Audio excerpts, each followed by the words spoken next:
Hello po sa inyo mga ka-Jansky. Kumusta po kayo? At ngayong araw na ito ay meron na naman po tayong bagong ibabahagi sa inyo. Kung saan ito po ay mga simpleng paraan para mas lalo pang maka-attract ng good luck na yan sa saping yaman man o pananalapi. So bago po natin simula ng anumang ritual ay nais ko lamang pong i-promote sa inyo mga ka-Jansky para po sa mga gusto ng pampaswerte. Kung kayo po ay mga problema sa inyong mga negosyo, sa inyong mga career, sa inyong mga trabaho, o kung kayo po ay mahiling maglaro ng anumang uri ng sugal o kung kayo po ay mananay ng loto, meron po tayong pampaswerte dyan. Para sa mga interesado ay mag-PM lamang po kayo sa akin. So ngayong araw na ito ay kung gusto po nating mag-manifest sa usaping pananalapi, especially po kung mahilig po kayo maglaro ng sugal, pwede din niyo po itong gamitin, alright? Or kung ano man po yung mga mahalagang lakad na may kinalaman sa pera. Basta lang importante dito mga ka-Jansky ay malakas po ang inyong paniniwala, okay? Na para ito po ay mag-work sa inyo. So kailangan lamang po natin dito ng dahon ng laurel. So alam naman po natin na marami po talagang gamit ang dahon ng laurel. Ito po ay napakamaswerte, okay, na ginagamit pang akit ng mga positive energy na yan. At kung gusto po natin mag-attract or mag-manifest ng mga swerte, especially po kung kayo po ay laging gipit, kapos, or feeling nyo ay marami mga negative energy sa inyong mga paligid, okay? So, pwede po natin gawin ang ritual na ito. So, pwede nyo po itong gawin bago po kayo matulog. Pagkasampo tayo ng parte sa inyong pamamahay na kung saan kayo po ay komportable, na pwede nyo pong gawin ang ritual na ito nang wala po mga distraction. So, make sure na naka-off po ang inyong mga telebisyon, ang inyong mga radyo, nakasalin po ang inyong mga phone para po kayo ay makapag-focus. So, kapag ready na, ay simulan na po natin ang ritual na ito. So, kumuha din po tayo ng panulat, okay? Kahit ano pong kulay na panulat ay wala pong problema. So, dito isulat lamang po natin yung ating mga lucky number para mas lalo pang maging activate yung energy ng ating dahon ng laurel. So, ito pong ating mga lucky number. Ito po yung mga spiritual number natin na kung saan malakas po ito mag-act ng swerte, okay? So, ito pong 987. So, kahit ano po yung unahin nyo, magkabaliktad-baliktad, 789 or 879, ay wala pong problema. Kasi itong tatlong pong ito ay napakamaswerte po nito, okay? Isulat nyo naman po iyan sa dahon ng laurel. And then pagkatapos ay ating po itong dasalan para mas lalo pang ma-activate ang energy nito.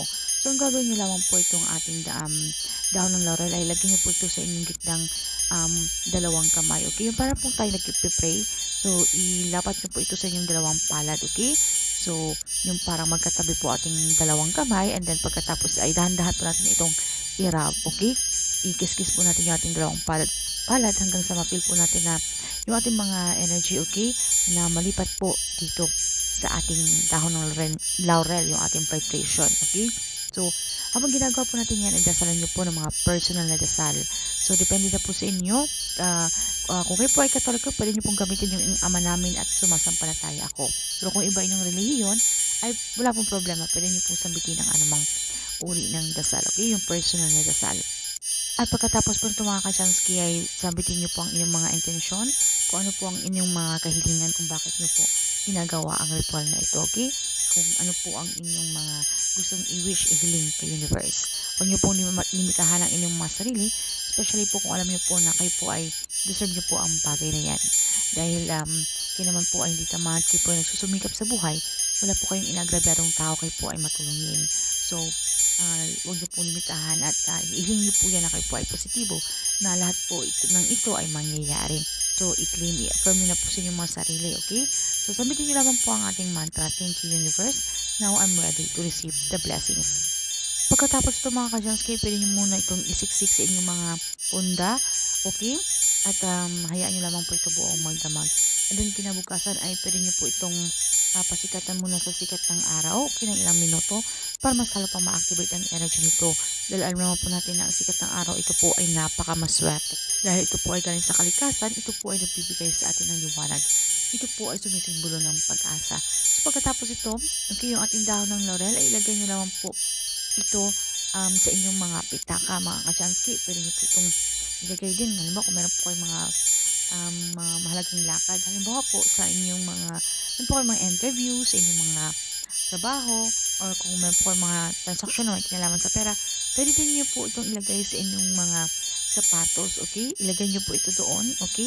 Tapos kung may mahalaga po kayong lalakarin, or pwede din naman, pwede nyo po itong ilagay sa inyong mga pitaka. Ito po yung magsisilbi yung good luck, lucky charm sa inyong mga lakad, okay? Sa inyong mga gagawin. And pwede din po ito mga ka-Chansky kung halimbawa kayo po maglalaro ng sugal, masimasin nyo lamang po ito, okay?